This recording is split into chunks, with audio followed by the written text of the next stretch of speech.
लाले लाले राना लाले।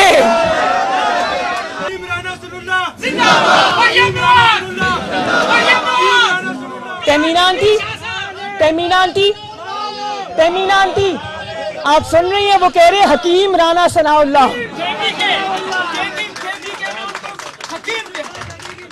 राना सनाउल्लाह आज पूरे पाकिस्तान का हीरो है। और जब आप किसी के साथ जुल्म करते हो, ज्यादती करते हो, नाइंसाफी करते हो, तो फैसले आसमान से आते हैं। ये वही राना सनाउल्लाह था ना जिसको तुमने हेरोइन का झूठा मुकदमा डालकर उसके ऊपर तुमने उसको बंद किया सलाखों के पीछे।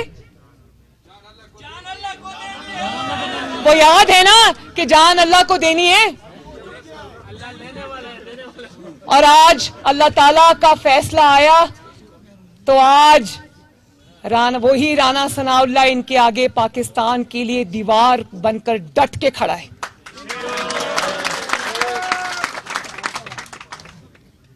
तो